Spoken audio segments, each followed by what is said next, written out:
Hi friends, ఇప్పుడు మీరు చూస్తున్న రెసిపీ ఎంతో టేస్టీ అయిన పప్పు మామిడికాయ అండి. చాలా బాగుంటుంది, చాలా సింపుల్గా ఉంటుంది చేసుకోవడానికి.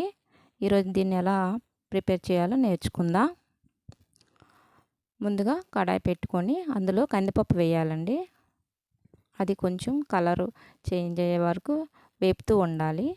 చూడండి, అలా కలర్ కొంచెం చేంజ్ అయ్యే వరకు చూడండి.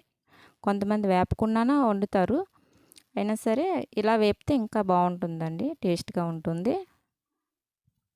తర్వాత పప్పుని ఒక 2 సార్లు బాగా కడగాలి.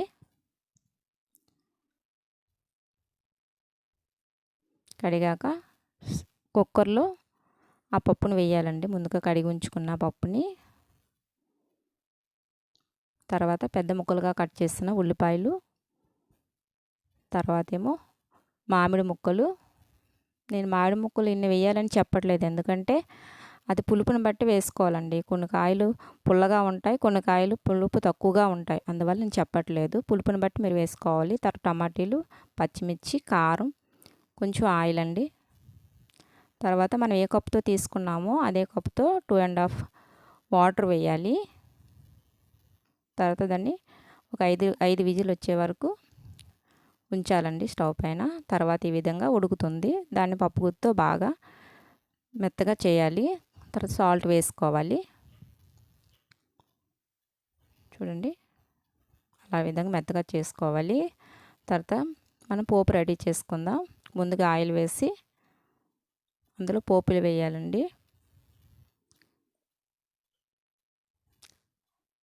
తర్వాత తెల్లుల్లి, ఎండుమిర్చి వేయాలండి.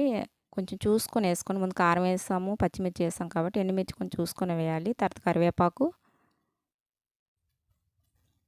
వేసి బాగా కలపాలి.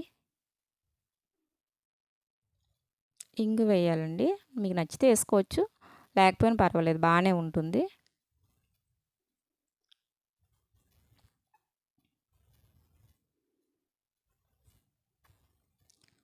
తర్వాత మనం ఉడికించిన పప్పుని ఆ తాలింపులో వేసేయాలి. చూడండి, ఆ విధంగా చిక్కగా ఉంటే వాటర్ వేసుకోవచ్చు. చూడండి, సాల్ట్ చూసుకోవాలండి ఈ టైంలోనే. తర్వాత కొత్తిమీర కొంచెం వేసుకుంటే బాగుంటుంది. అంతేనండి, ఎంతో టేస్టీ అయిన పప్పు మామిడికాయ రెడీ. మీకు నచ్చితే లైక్ చేయండి, షేర్ చేయండి, సబ్స్క్రైబ్ చేయండి. థ్యాంక్ యూ అండి.